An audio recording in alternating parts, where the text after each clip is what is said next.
For those with social anxiety, it's the worst time of the year. It's officially December, which means it's time to go to 1,000 different parties. You got the school and office parties that make you feel awkward and you feel obligated to be cheery and give other people gifts even though you don't really even know them that well. I'm telling you, it's insane. You also have extended family parties. You know, the parties that are hosted by family members that you literally only see one time a year, and the only thing you know about them is that you're related to them in some way, shape, or fashion. Or if you have a significant other, you're also going to all their holiday parties. Last but not least, you also have the closer knit family parties. You know, the ones with your parents, your siblings, your close aunt and uncles, your grandparents, all the people that you kind of frequently see throughout the year and not just the holidays. You would think these parties in particular aren't too bad, but these are honestly very anxiety-inducing for a ton of people. No matter what parties you're attending or how many you are attending this year, I have some tricks that you can use to not only make your anxiety more manageable during them, but maybe even kind of make them a little fun for you. Let's get into it.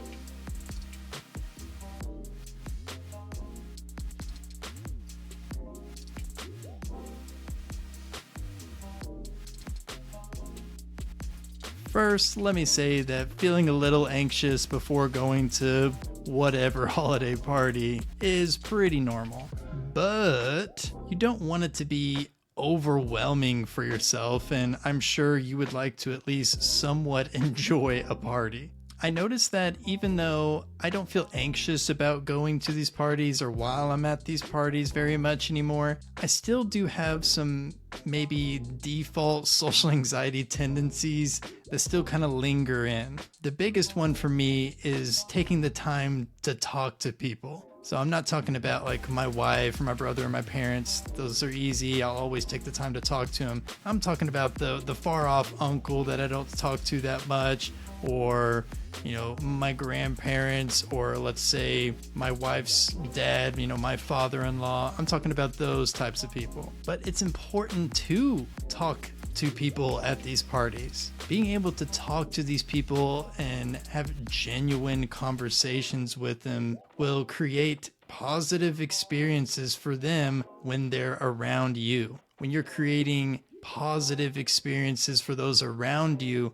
this will lead you to feel more socially comfortable, even in that hectic, holiday party environment. The problem is that most people with social anxiety believe that they suck at talking to people, therefore they never try. If you're one of those people, stay tuned. Here's a simple trick to help you talk to anyone. You don't have to have full-blown conversations with everybody. Talking to someone can be as simple as just acknowledging their presence and then adding on a small compliment or a talking point of an interest of theirs. So for example, this past Thanksgiving, we had dinner at my parents' house. I was in the kitchen snacking when my Uncle Steve walked into the room. Uncle Steve is technically my step-uncle, and I've literally never called him Uncle Steve before, except for in this video. I'm sharing all this information with you to let you know that I don't know Steve very well, as he kind of married into our family when I was pretty old and not much of a little kid anymore. One thing I do know about Steve is that he likes Kentucky Wildcats college football. So when I saw Steve walk into the room, this is what I said to him. I said, "How about them Cats? They did pretty good against number 1 Georgia." This immediately boosted his mood and got him to talk very enthusiastically with me about the Kentucky football team.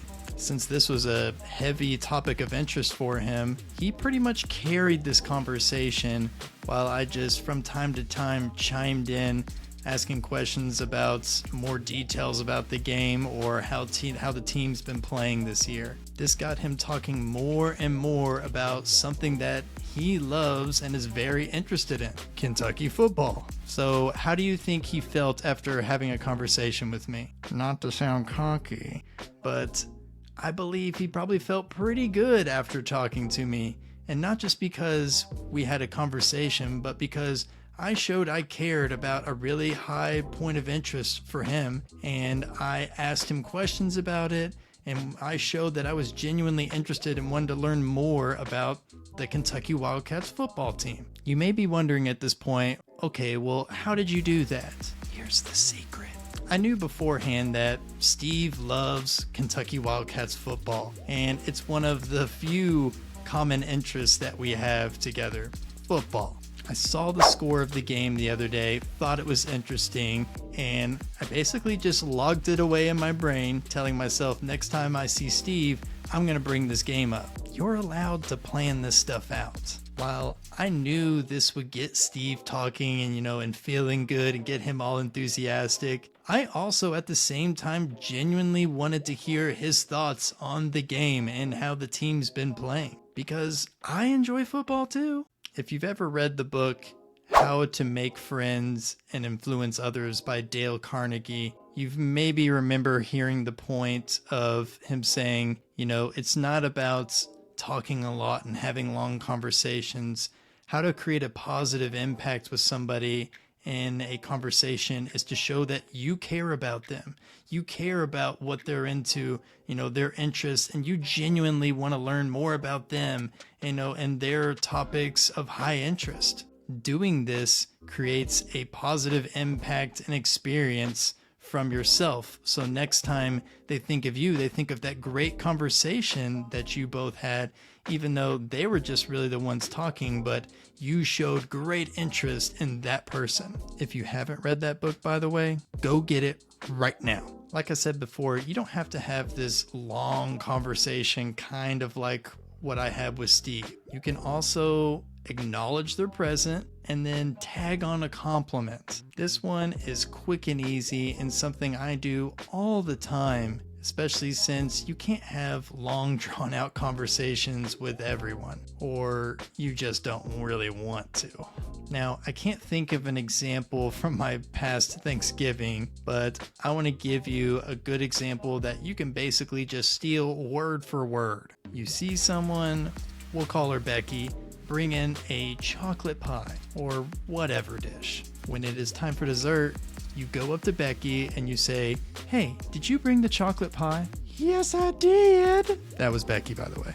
"It looks really good. I'm about to go have a piece myself." Boom! You got some cake, or you got some pie, and a positive interaction with someone. Bonus, if you want to go a little bit extra, you can go up to them and tell them how much you loved it.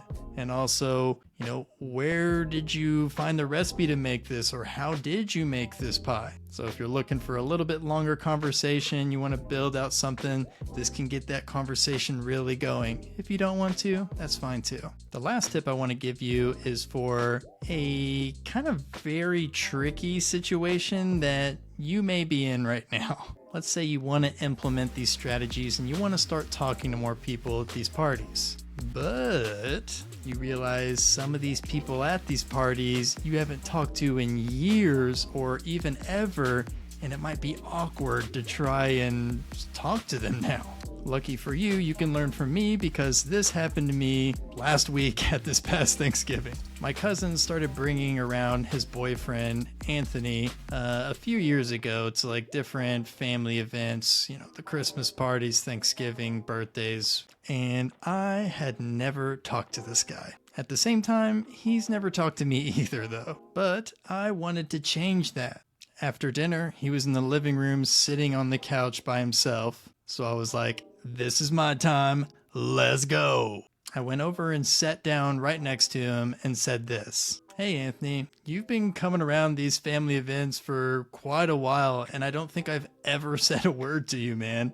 I just want to come over and say hi." He replied with something like, "Oh yeah, your name's Kyle, right? Yeah. He then says, I'm horrible at remembering names, especially right after people tell me. Then I said, me too, and made a joke confirming that his name is actually Anthony and I didn't just make up a name for him. We both had a little chuckle. Our conversation was interrupted by a family tradition we have where we play Jeopardy! Holiday version, which is really fun. But I was glad I got to actually talk to Anthony and not just completely ignore him.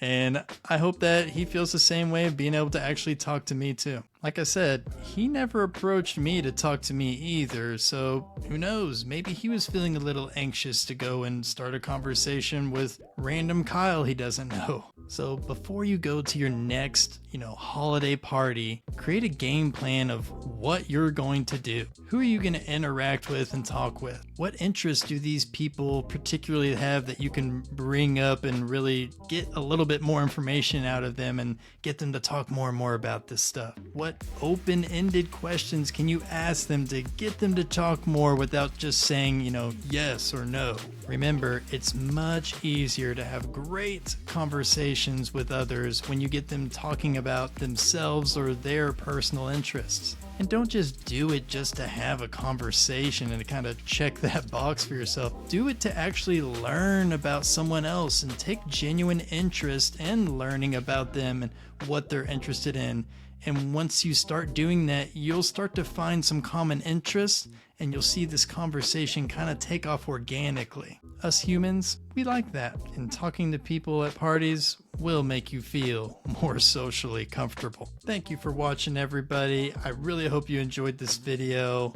You'll start to see that the more that you start to practice these things, this will just come really organically. Honestly, I had to really sit down and think about the tips that I would share with you all because I don't even really think about it anymore. It just kind of happens in the background, but it didn't start like that. So start to practice this stuff. It'll start to come a lot more organically and a lot easier for you and flow.